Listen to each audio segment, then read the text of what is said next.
Bonjour à tous, j'espère que vous allez bien. Aujourd'hui, on va voir comment faire un petit peu de place dans l'iPhone. A tout de suite.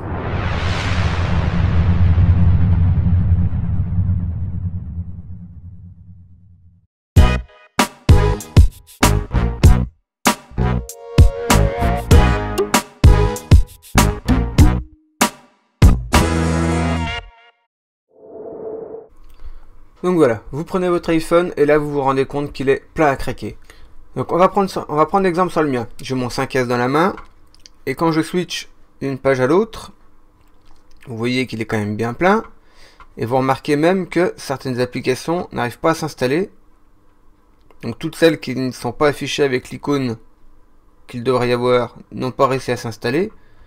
Et pour aller encore un petit peu plus loin, j'ai même des mises à jour qui ne s'installent même plus. Donc comme ça, je peux pas faire plus plein. On revient en arrière. Donc comment faire de la place et surtout comment faire de la place intelligemment. Alors quand je dis intelligemment, c'est d'abord vouloir enlever les applications qui prennent le plus de place. Et surtout se rendre compte si l'application qu'on désire enlever est vraiment intéressante à supprimer en termes de stockage sur l'appareil. Donc vous rentrez dans votre téléphone, vous allez dans les réglages.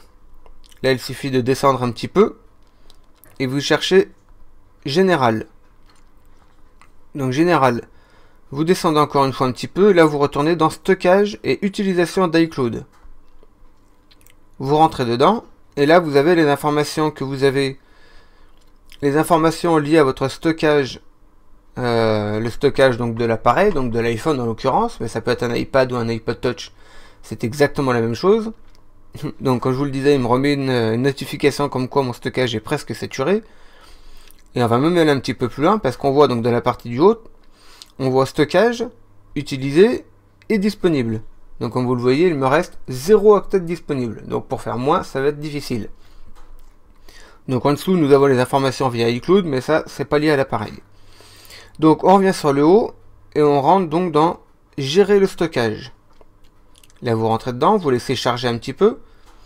Nous avons de nouveau l'information avec le stockage utilisé et le stockage disponible. Donc j'ai toujours 0 octet. Comme ça change pas. Et là, nous avons en dessous toutes les applications installées sur l'appareil. Donc, comme vous le voyez, personnellement, j'en ai quand même pas mal. La plupart sont de toute façon complètement inutiles, comme beaucoup d'applications qu'on télécharge, enfin, en tout cas en ce qui me concerne. Et la chose qui est très bien, donc regardez la petite notification qui s'affiche. Par rapport à la mise à jour que j'ai voulu lancer tout à l'heure, il m'avertit comme quoi il ne peut pas télécharger l'application car il n'y a absolument plus assez de place. Donc pour revenir, les applications qui sont affichées, ce qui est très bien, c'est qu'elles sont affichées par volume. Donc c'est-à-dire que les premières affichées tout en haut seront celles qui prennent le plus de place sur le téléphone.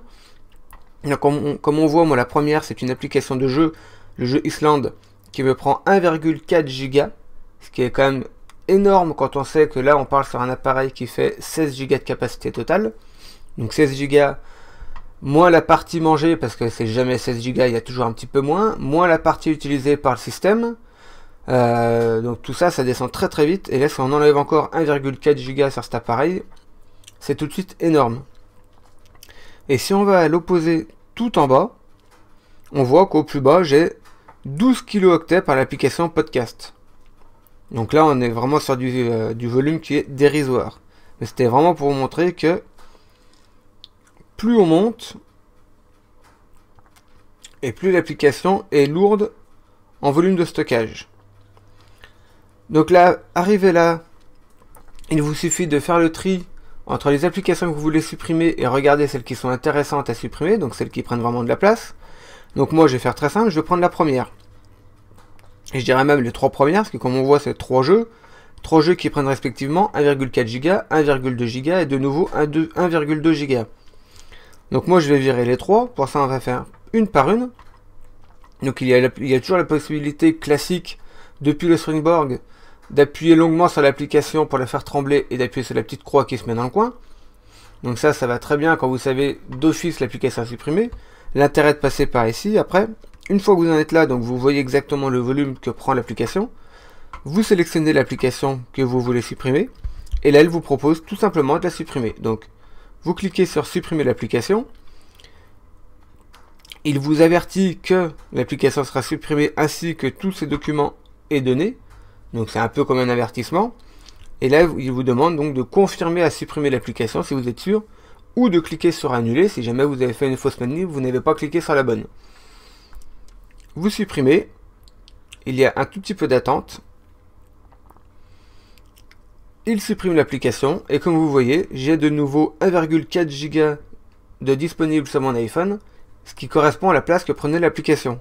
Donc si je continue, je supprime le jeu Lego, je supprime, je confirme la suppression. Il y a un petit peu d'attente et là je me retrouve avec 2,6 Go disponibles sur mon iPhone. Et là après je peux continuer application par application en fonction de mon choix, de mes envies. Il suffit après de reproduire la méthode sur chaque application qu'on veut supprimer. Donc tout ceci afin de récupérer donc un peu de stockage sur le téléphone, qui peut permettre éventuellement de prendre des photos si jamais on avait envie de prendre des photos, de télécharger des nouvelles applications, enfin de faire un peu ce qu'on veut. Et donc voilà. Donc c'est tout pour aujourd'hui. Si vous avez des questions, des commentaires à effectuer, si vous avez besoin de renseignements, si vous avez des soucis avec votre appareil, s'il y a des réglages que vous avez du mal à effectuer ou que vous n'arrivez pas à comprendre, toutes les questions que vous pouvez avoir sur l'appareil, que ce soit un iPad, un iPod Touch bien sûr, ou sur un iPhone, peu importe sa génération. Si vous avez des questions sinon sur iTunes, parce que c'est vrai que ça peut, pour beaucoup, il est un peu réputé pour être un peu une usine à gaz. Il n'est pas forcément fluide d'un premier abord. Il est très complet, il a beaucoup de possibilités, mais il est vrai que c'est pas toujours évident de se retrouver un peu dedans. Donc, peu importe la question, si vous avez un souci, n'hésitez pas, contactez-moi dans les commentaires. Ils sont là pour ça et vous serez les bienvenus. Je répondrai sans problème. Et comme d'habitude, si la vidéo vous a plu, n'hésitez pas à la partager. Elle est vraiment faite pour ça. Le but, c'est d'aider un maximum de monde. Et moi, je vous dis à très bientôt pour la prochaine vidéo.